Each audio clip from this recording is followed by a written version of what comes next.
Estamos de volta com o Tarobá Entrevista. Nesse fim de semana eu converso com Berenice Piana. Ela é autora da primeira lei do autismo, também é ativista, tem um filho que é autista e tem a lei que tem o nome dela, né? Lei Berenice Piana. Já falamos bastante na primeira parte do programa sobre até como identificar, como age uma pessoa com autismo, que tem graus diferenciados, que precisa todo um apoio multidisciplinar de vários profissionais, né? Para ter uma evolução, para ter, né, no dia a dia. Agora, o que causa o autismo? Essa é uma pergunta que eu gostaria muito que você nos explicasse. Então, hoje, pela ciência, ainda é tido como um mistério, né? Não existe uma única causa. Existem suspeitas de várias coisas. Existe a propensão genética, mas a propensão genética, eu digo que é uma arma engatilhada. E o que dispara esse gatilho é um fator externo. Nós podemos ser propensos a diabetes, ao câncer, a várias outras coisas e nunca desenvolver. Sim. Com autismo é a mesma coisa. Tipicamente ele se manifesta antes dos 3 anos de idade. Mas as suspeitas mais recentes, de acordo com pesquisas da doutora Stefanie Seneff nos Estados Unidos, uma cientista bastante conceituada, vai exatamente no caminho dos agrotóxicos. Então, a suspeita está muito em cima de agrotóxico, da poluição e alimento industrializado. Agora, você comentou até comigo no intervalo comercial de que é sempre até na vida infantil, ainda não é quando adulto que vai se identificar o autismo. Não. Até que idade, mais ou menos? Não, ele manifesta-se tipicamente antes dos 3 anos de idade. Isso. Mas o diagnóstico pode vir muito mais tarde. Eu fico tentando entender como que a alimentação até os 3 anos de idade pode ser o gatilho para algo, isso, para o autismo. Como que seria isso? Então, até talvez, no útero. Então vem ainda da alimentação da mãe. Exatamente. Nós costumamos dizer, neste meio de quem convive e pesquisa bastante sobre autismo, que o intestino é o segundo cérebro. Muitas vezes essa criança perde a flora intestinal já no útero da mãe. Ela já nasce sem a flora intestinal. Pelo que a mãe consumiu de medicamentos, de antibióticos, de várias outras coisas e de agrotóxicos. Sim. Pelo que ela consumiu, ele já pode estar perdendo a flora intestinal ali. E nós falamos que o autismo começa no intestino. Então, quando essa criança nasce e já começa uma alimentação errada e, às vezes, um excesso de medicamento, né, remédio para tudo, costuma se dar muito sem controle, ele já vem perdendo a saúde ali. Mas eu nunca vi e não conheço o caso de uma pessoa começar ou manifestar autismo na idade adolescência ou adulto. Ele manifesta-se tipicamente aí. Sim. Ninguém fica autista de repente com 10 anos de idade, com 8 anos, não é assim. Você diz que tem um país onde a incidência é maior exatamente por causa da alimentação, né? A Coreia do Sul. Coreia do exatamente. As pesquisas mostram que os países onde o consumo de alimento industrializado é maior, a incidência de autismo também é maior. Conservantes, corantes e outras tantas coisas. Jamais imaginei. Que coisa, né? Agora, Berenice, eu gostaria que você explicasse um pouco mais para nós como lidar com isso, né? Como lidar com o autismo.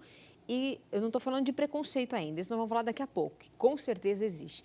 Mas como lidar realmente no dia a dia, pai, mãe, como que é isso? Então, a gente precisa colocar na cabeça, primeiro, que existe vida depois do autismo. Para as famílias não entrarem em desespero e aceitar. Aceitar é o primeiro passo. O segundo, busque ajuda. Busque ajuda, busque informação. É muito pouco você fazer uma palestra e dizer tudo o que essa pessoa vai fazer com esse filho, porque cada caso é um caso. Mas busque ajuda. Hoje existem tratamentos modernos, existem terapias comportamentais fantásticas também, que dão um resultado incrível. Toda vez que uma família se isola da sociedade, ela morre socialmente. E essa criança morre socialmente, mas ela vai se tornar um adulto. Então, o quanto antes se integre entre os seus pares. Junte-se a outras famílias, a outros pais, para aprender a lidar com esse filho. Em primeiro lugar, eles têm uma audição bastante sensível. Tudo o que você está ouvindo agora, multiplique por 10.000. É assim que ele está ouvindo. A sensibilidade auditiva e visual e tátil deles é extrema. Às vezes, um abraço agride, machuca. Sim. Não é porque ele não gosta de ser abraçado, é porque dói. E se você o leva num ambiente muito barulhento, com muito estímulo auditivo ou visual, com luzes, ele fica atordoado, normalmente ele tapa os ouvidos, porque ele sofre demais com isso. Então, busque locais mais junto à natureza, e sem tanto barulho. Busque alimentação adequada para ele. E mais um detalhe importante, eles pensam muito mais em imagens do que em palavras. Sim, então, tente visual. lidar com figuras e com gestos, que ele vai te entender melhor. Ainda existem pais e mães que têm filhos autistas e com autismo e que escondem isso? Tem, infelizmente tem. Eu não estou aqui julgando ninguém, Sim. mas eu entendo a dificuldade de cada um. Muitas vezes escondem, não é por não querer que a sociedade veja, é porque não sabe o que fazer. Eu sei porque eu passei por isso. Meu filho chegou numa gravidade em que eu não podia mais sair com ele na rua. Não podia. Isso quando era muito pequeno ainda, Sim. 6 anos de idade, imagina. Então, imagine aquele adolescente, que além do autismo, agora ele está passando pela fase da adolescência. Fica, às vezes, muito agressivo, não consegue ficar bem em ambiente nenhum, revoltado. Então, aquela mãe, para proteger esse filho, ela fecha dentro de casa, porque sabe que se ele sair na rua, ele corre perigo. Sim. Quando o governo oferece um tratamento adequado, elas vão buscar. Eu sei por experiência própria, aonde se acende uma luz para o autismo, aparece gente de todo lado. Até pelo avanço, né, pelo número, pela explosão de autismo que houve aí recentemente no mundo, que está havendo ainda. Existe algum medicamento, alguma coisa assim que possa ajudar? Não. Existe, eu não posso entrar muito nesse mérito de medicamento, Sim, porque o meu sim. filho nunca tomou. Sim. Eu pessoalmente não gosto de dopá-los, mas é claro que cada caso é um caso e existem aqueles que, de repente, pela gravidade, precisam do medicamento e eles têm que tomar. Eu fui por um caminho bastante natural, né? Meu filho nunca tomou medicamento, ele toma homeopatia e faz a dieta sem glúten, sem caseína. Melhorou muito, graças a Deus. Então, ele ficou livre, ele está desintoxicado, eu diria. Como que a família, sua família, tratou desse assunto depois? Porque a partir de 6 anos, você mesmo disse que chegou ao ponto de não conseguir sair na rua com ele. Ele é caçula, tem outros 2 filhos, eu não sei exatamente qual a idade de diferença deles, mas como foi isso? Porque eu imagino que a sua vivência passou a ser mais para este seu filho, o seu caçula, né? No caso, o Dayan, né? Dayan. Isso. Como que foi? É verdade. Foi assim o período negro, eu diria, né? Porque eu tinha 2 adolescentes e tinha esse que precisava de toda a atenção e que destruía tudo o que era deles. Eles não tinham nada, ele destruía tudo, o que ele botasse a mão ele destruía. Sim. Então, eu vi meus 2 adolescentes muito entristecidos também, e meu marido também. E quando eu me propus a encarar esse tratamento na URCA, que eu tinha que passar o dia inteiro lá com ele, né? Eu falei, nós vamos abrir mão de tudo para pagar este tratamento, para ele melhorar, para que vocês também fiquem bem. Claro. E eles se propuseram, eu tive todo o apoio da família, graças a Deus, do meu pai, da minha sogra, de todo mundo. Então, ele faz o tratamento e esse tratamento, inclusive essas terapias, envolvia toda a família. Tinham técnicas e que tinha que ser usado em casa com a família. Todo mundo participou. Eu diria que em 1 ano ele era outra pessoa. E todo mundo melhorou, né? Graças a Deus. Tem que haver apoio da família, porque existe um alto índice de suicídio das mães de autista. Nossa. Quando elas não têm apoio da família, elas desesperam-se, cometem suicídio. E deve vir um pouco de, talvez, de uma culpa, né? Que, claro que não existe, mas né, a mãe deve se culpar por isso. Eu falo. Então, deve tudo isso junto, né? Deve... Não, na verdade, eu digo que mulher já nasce culpada, né? Por tudo. Mas existe uma teoria, e é bom falar nisso, uma teoria ultrapassada que dizia, a psicanálise dizia que o autista ficava autista porque a mãe não desenvolveu a afetividade do seu filho. Isso já caiu por terra. Já se percebeu que é exatamente o contrário, são mães extremamente amorosas, dedicadas. Então, essa teoria foi na época de 1940 por Leo Kanner. E depois ele se arrependeu do que disse porque ele tomou o efeito pela causa. Ou seja, as mães ficavam depressivas, ficavam tristes porque percebia que o filho era diferente. Sim. E Claro. não o contrário. Então, ele escreveu um outro livro dizendo Desculpa a las Madres, que seria pedindo desculpa às mães pelo equívoco que ele cometeu. E aí, infelizmente, ainda de vez em quando a gente ouve a teoria da mãe geladeira por aí. Imagine uma mãe que já se sente culpada sempre, ela recebe uma coisa dessa pela frente, Sim.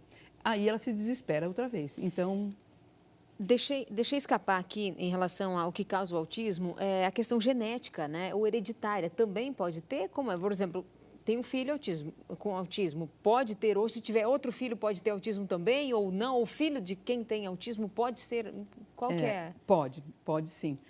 Existe a propensão genética, isso é inegável, né? E nós não temos como saber. O que aconteceu é que no passado, por exemplo, não nascia 2 na mesma família. Sim. A gente não ouvia falar. Agora nós estamos vendo casos até de 3 na mesma família, de gêmeos autistas. Berenice, preconceito. Como é lidar com isso? Essa é a parte mais doída, a parte mais difícil de lidar. O preconceito está aí, é escrachado, não há como negar. Sim. Nós vemos, principalmente quando eles crescem, né? Porque autismo não está escrito no rosto. Ele não tem as características como a síndrome de Down tem, o olho puxadinho, né? Não tem. Você olha para aquela criança e não vê absolutamente nada de diferente nela. Aí você diz que ela é pirracenta, aquela criança faz pirraça, e não é, ela está sofrendo. Sim. E eles dizem que é pirraça e tal, que a mãe não dá educação. Quando ele vai crescendo, ele vai, às vezes, adquirindo comorbidades, né? Outras comorbidades, que seriam outras patologias junto com o autismo. E eles vão ficando diferentes, muitas vezes com a mãozinha assim, vão ficando meio parados e tal. E as pessoas começam a perceber, ali o preconceito é mais escrachado, se manifesta mais. O meu filho, por exemplo, ele nunca foi convidado para a festa de aniversário. Eles sabiam que ele era autista. Cheguei num ponto onde que ninguém queria alugar casa para mim, porque eu tinha um filho com autismo. Na escola mesmo, né, os colegas praticam bullying. Isso é inegável, é comum, é quase que rotineiro.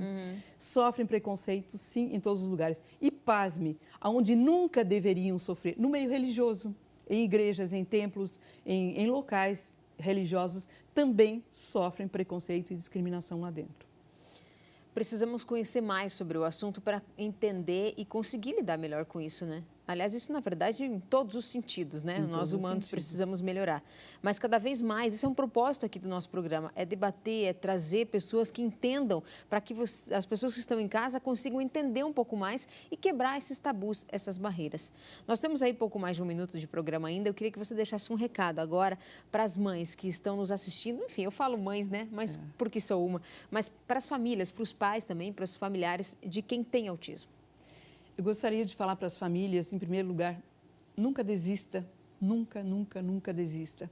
Porque não se desiste de um filho, jamais. Existe esperança, existe vida depois do autismo. E ele pode transformar a sua vida. Eu falei que autismo não tem cura, mas o preconceito tem.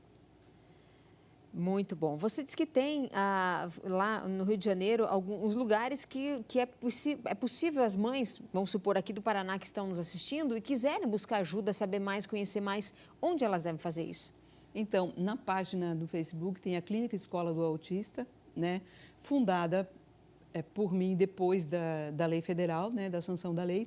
E lá na página nós temos profissionais também que costumam prestar um tipo de atendimento para as pessoas, não, é claro, estando cadastrado na clínica escola e frequentando, mas orientação a gente dá sempre a quem venha buscar orientação. Berenice, eu agradeço imensamente a sua visita hoje aqui nos estúdios da TV Tarobá de Cascavel para a gente fazer a produção do programa e para esclarecer mais sobre o autismo. Obrigada de coração. Muito obrigada a você.